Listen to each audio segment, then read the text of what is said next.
Welcome to the Lab to Cart podcast, where we explore the intersection of AI and the future of shopping. Our goal is to educate and inspire listeners about the potential of AI in the e-commerce, retail, and D2C sectors. I'm your host, Jimmy Slagle, and let's not wait and get into the podcast. What is going on, Lisa? Thank you so much for coming on the podcast. Really appreciate it. If you wouldn't mind, just give everyone the quick overview of who you are and what you do. Sure. Hey, Jimmy, thanks for having me. So I'm Lisa. I'm one of the co-founders at Siena AI. We've actually built an autonomous chat platform for e-commerce brands. We help them automate customer service across all channels and languages with a very human-like, empathic AI. That's how we're positioning ourselves.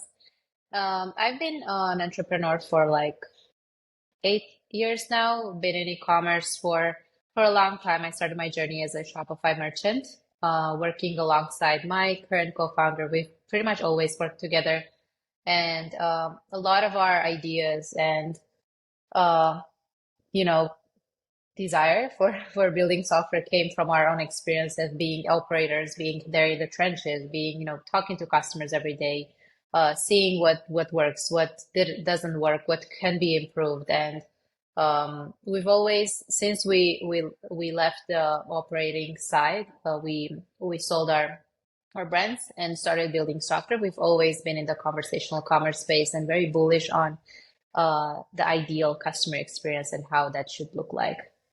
Totally. And you guys had this idea a while ago. You guys started your first conversational AI tool. Was it 2020 when you first started to dive into that? Yeah, Yeah, and yeah, so yeah, that was well before the trend of, if you will, AI or AI becoming very, normalized. I'd say yeah. 2022 was really the time when people started to realize, like, okay, or at least the mass amounts of people started to realize it. So how did you guys know that was going to be something that was going to, be transformative in the e-commerce D2C world way back before it was a normal thing? Yeah, so basically, our previous company was a conversational SMS marketing platform for Shopify brands, and it was not AI, but it had some sort of automation tied to it, but only in the initial interactions with those customers. Like 95% was actually human powered. So we had real humans providing that concierge experience to to customers. Yes, and um, I think when we started Carloop, we were very bullish on conversations, like human to human conversations, and how impactful those can be. Because we tried that with our own customers when we were running our brands. We were texting them, messaging them on WhatsApp, like really building out that community and relationships. And that's where we saw like, oh wow, there's a big potential here. It's like a game-changing strategy. So let's double down on this. Let's build something that others can use. And then throughout the years, we've seen a lot of repetitiveness in the types of interactions that they were getting. But last year when we started, I mean, even before we started writing any line of code, it was, I think, in spring, we started like trying to understand like how are customers solving that problem of the repetitiveness of the tickets of their conversations across various channels, and what are their thoughts on automating, and how do they automate. So like really doing a lot of market research, validating a lot of customer conversations, and we realized that most of them didn't really use any automation. They relied solely on people doing very tedious manual work, and they were not really happy about it. And the other half or a percentage were actually using traditional automation tools like rule-based automation or chatbots, which were not really cutting it.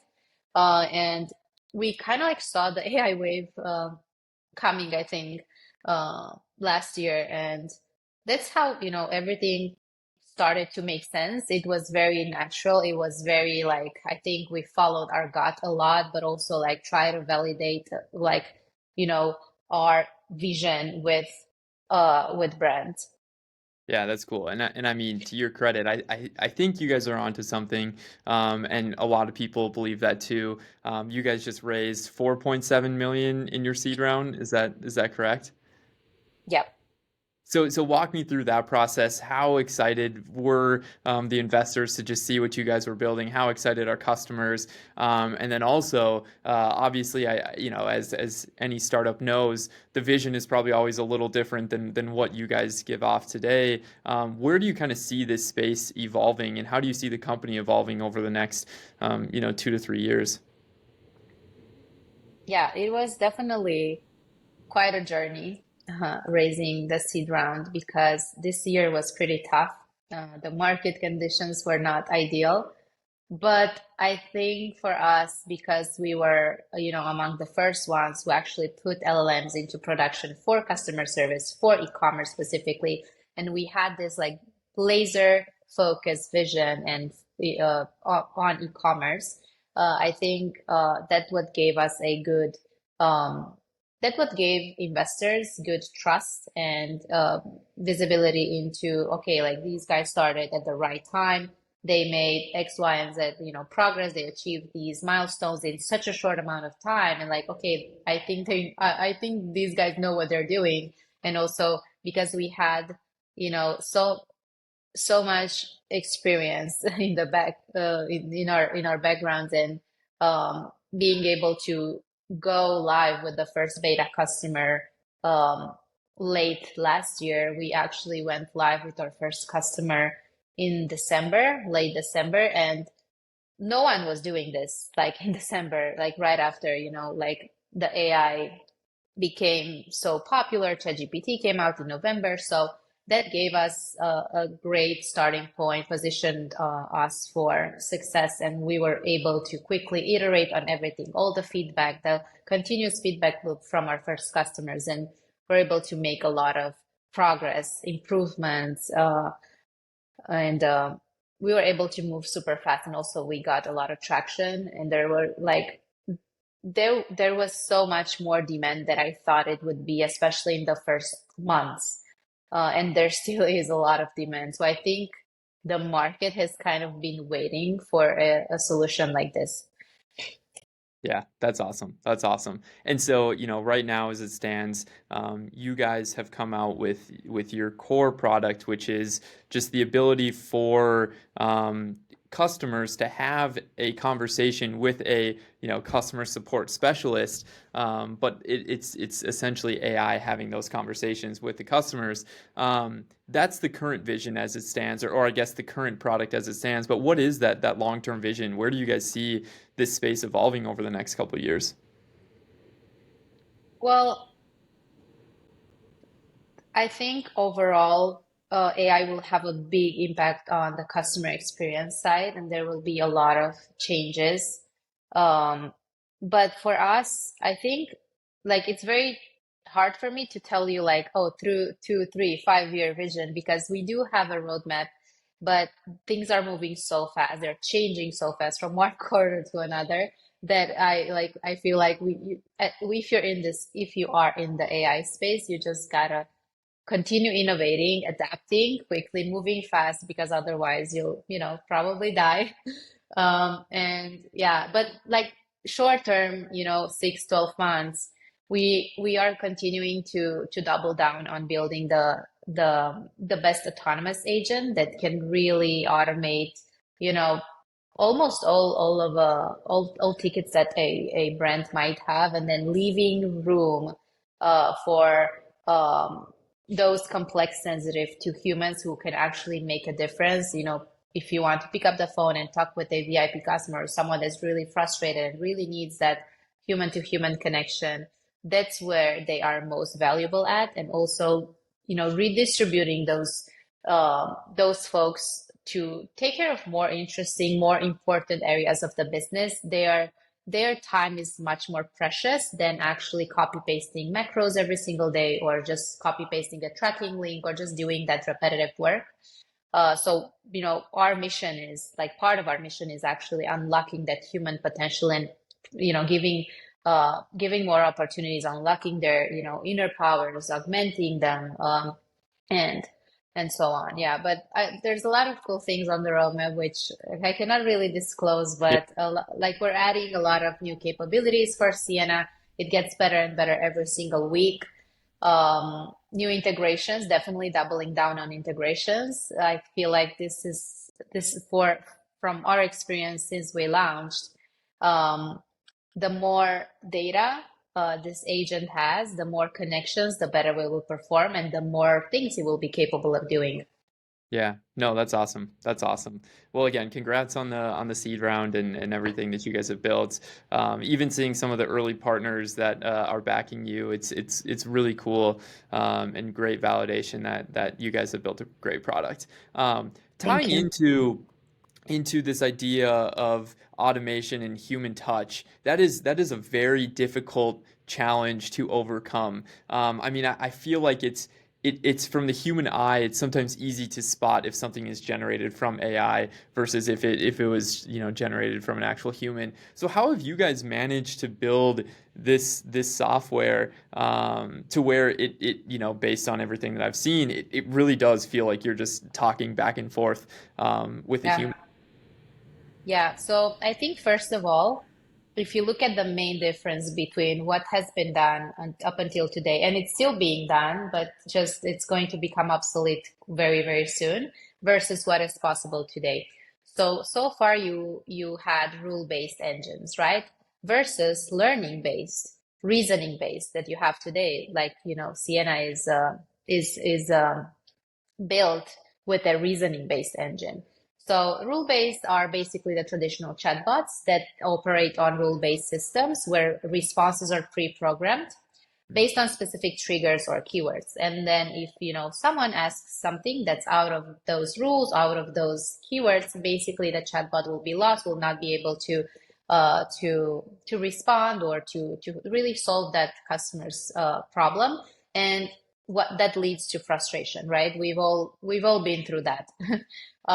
And when it comes to true LLM powered AI agents, they are trained like humans. So the way we've actually trained Sienna is to follow the three main principles that we customer service folks follow when we interact with a customer. So, when we get a message from a customer, we usually apply first comprehension of that message, then we apply reasoning, and then we apply decision making to see what's the best course of action to take. Sienna follows these same three principles, and that's why it's very contextual. It can read through the lines, it has memory of previous interactions.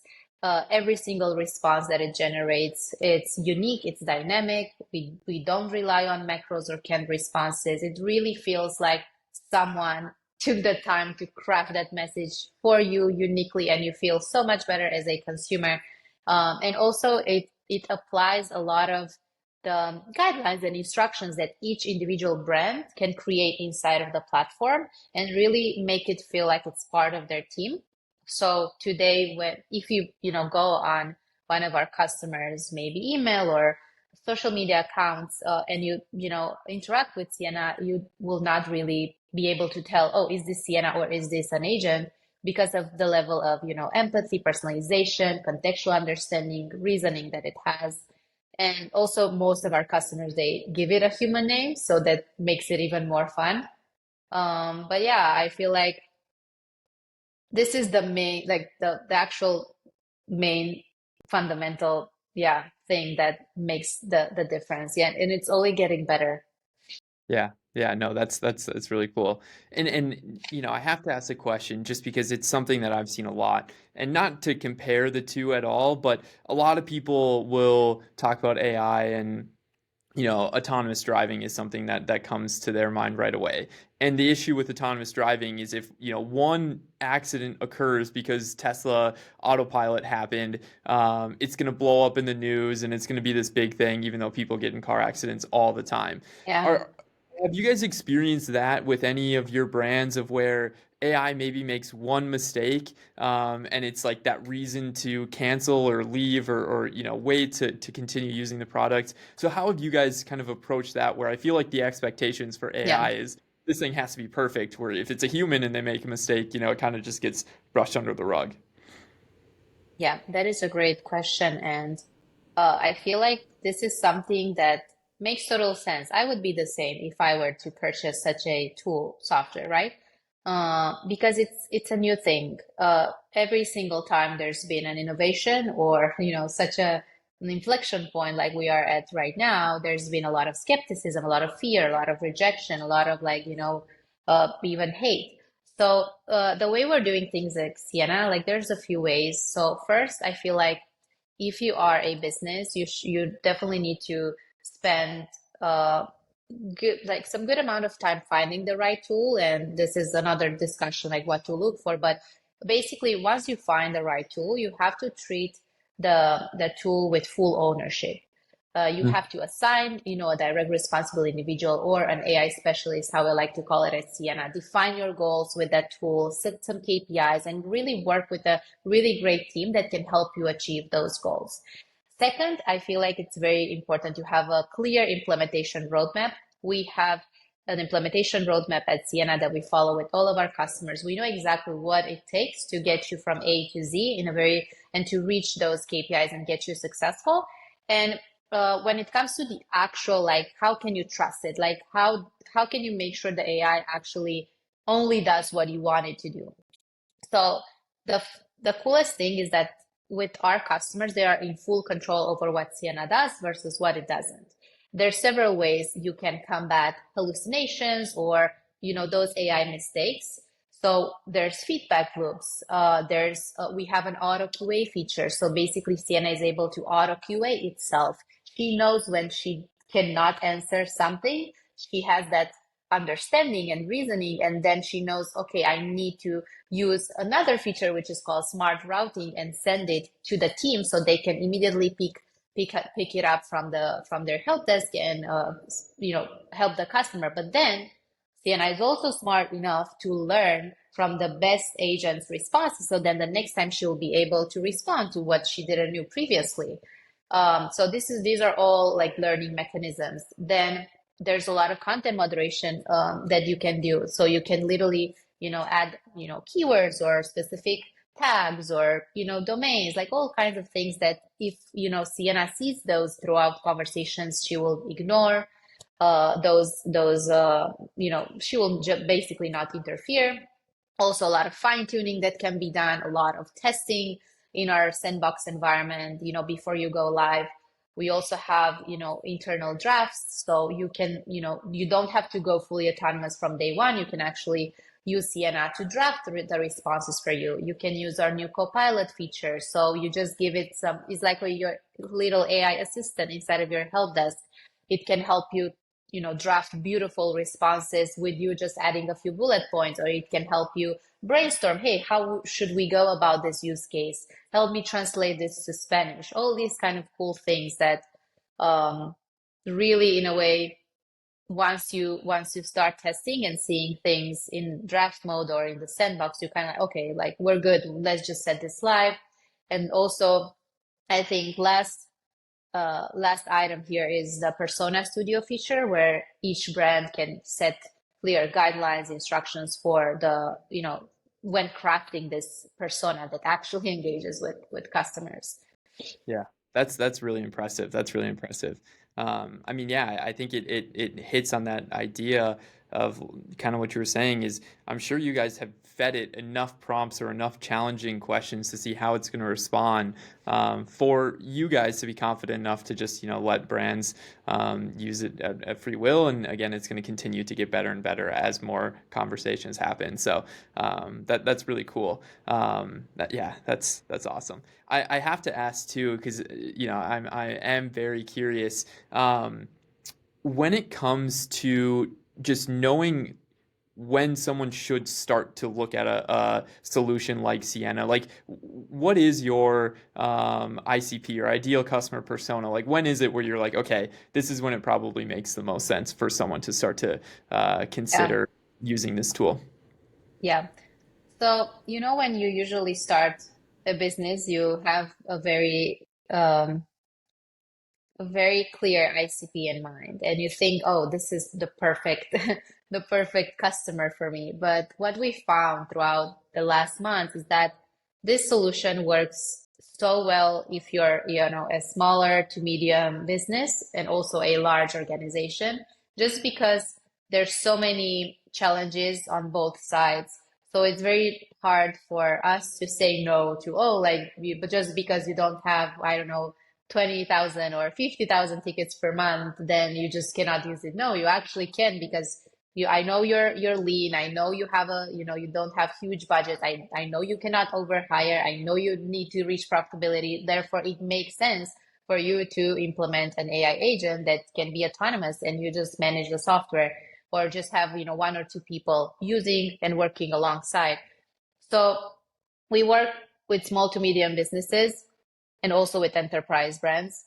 I would say the sweet spot for now, right now, would be mid-market to enterprise, but like it just works. And I usually recommend brands to start looking at AI once they hit at least 500 tickets per month. So we do look at the volume because we want to make sure it's worth your investment, it's worth your time, your effort. You do need to put in the work, especially in the beginning. And not everyone has all the resources or a big team. Some are just one man team. They're just starting out. So yeah, I think these are some of the things that we look at.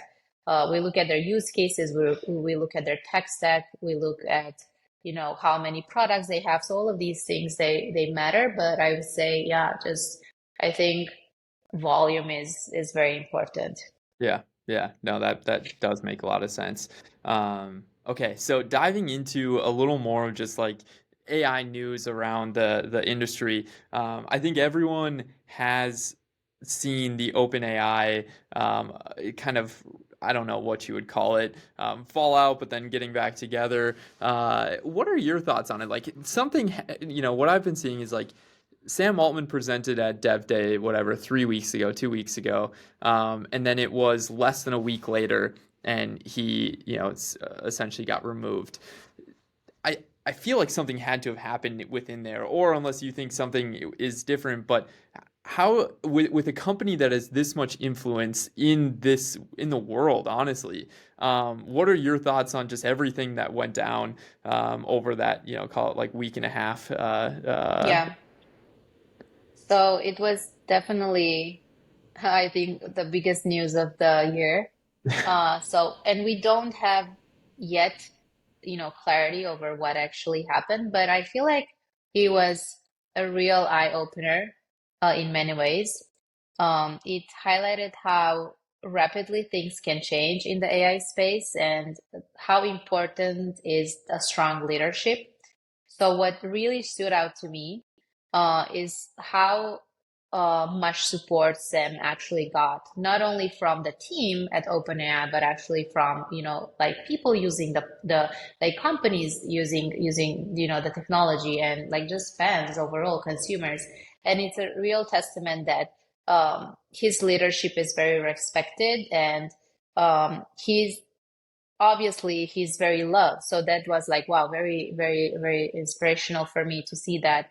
Also, like, I feel like it teaches us, resilience in this leadership roles. You never know what can happen. And I feel like there's also this delicate balance between advancing technology, like moving at such a fast pace, and also adhering to ethical standards.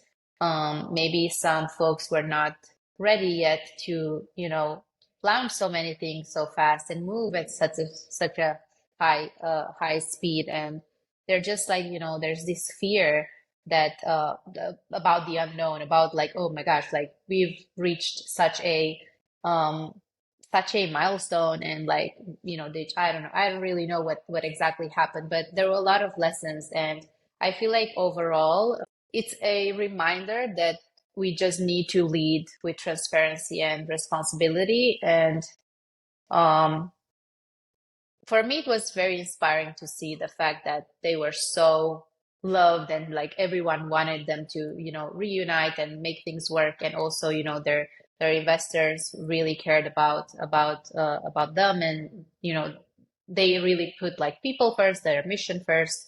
So yeah, I was glad actually that things got fixed, and hopefully, But you never know. AI is so unpredictable, right? But it's also the future and it's very exciting.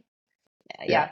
Yeah, I agree. I mean, I think the biggest thing that I took away from it too was this idea that not only does probably OpenAI have product market fit within ChatGPT, but they also kind of have this product market fit within the team. I mean, again, to Mm. your point, I think it was, 500 or 700 of the employees had signed a petition that they were going to leave if it didn't get resolved and Sam and Greg come Yep. back. And it's I like, love that product market fit into the team. Yeah. yeah, yeah, it's like if that doesn't show that they've built something where people truly love to work there just as much as the people on the other side like using the product, I don't know what else does. Yeah. Switching gears a little bit, we saw Pika Labs, I think is how you pronounce it, came out with a pretty impressive text to video model. Yeah. Dolly 3 is getting better and better, harder to know if something is generated from AI or created by humans. And so, you guys are obviously in this space of where you're trying to combine automation and this human touch. And I think other industries are starting to come up within the different industries within the business world. Are there any that you think D2C brands should start to be aware of sooner that you think are going to be able to get to that point at which, okay, what AI is able to create kind of is able to combine that element of automation and human touch within the work? Yeah. Conversations, I think we're there, but what is going to be that next start iteration that evolves? Yeah. I think text to video definitely will be one of them. So Pika is great. I actually checked it out yesterday. And then also I know another one of their competitors, which is Runway. So like very impressive. I love it. Can't wait to actually, play more with these tools. But yeah, I feel like they are definitely a game changer. They will, the key advantage that I see is efficiency and, like increasing creativity, increasing like, not just doing what everyone is doing, like really creating highly personalized, unique content like faster. And, you can literally, I was actually talking with my co-founder recently, and I was like, this is crazy. Like AI, you can literally build a business now like 10x faster, at least 10x faster. So yeah, it's speed, efficiency, personalization, but also when it comes to humans, like how humans and these kind of tools collaborate together. I feel like there's also some challenges when you look at, you need to make sure that what the AI generates, like the content, it really aligns with the brand values, maintains a level of quality, authenticity. I feel like these are some of the main elements that humans will need to take care of, be in charge of. And also, there's this ethical aspect of using AI in advertising. I feel like being transparent about using AI will probably be introduced as a regulation. I feel like in 2024, there's going to be lots of regulations in the AI space. And yeah, just basically use it very carefully to maintain the consumer trust. But Yeah. overall, I feel like, yeah, there's definitely, I do see the D2C space, e-commerce retail embracing more and more AI. And I feel like the space is going to be changing massively in the next 5 years, but it's all for the good. It's going to be very exciting. I feel like we needed a change, right? I agree. I mean, again, it's like the statistics out there, not that AI will necessarily change this, but it's like 90% of e-commerce businesses fail within the first 120 days. And it's like, I think Yeah. everything is there for people. They have ideas of products, but it's everything else that comes along with it that is often the challenge of building and maintaining a successful brand. So I think you're right. I think this is going to be a really good inflection point for e-commerce in general, and I'm excited to see where it goes. But Lisa, thank you so much for coming on the show. Really appreciate your insights. The conversation was a lot of fun, and I know you guys are building something special. So it's going to be fun to see you guys grow over the next couple of years too. Thank you. Thanks for your questions. Yep. Bye.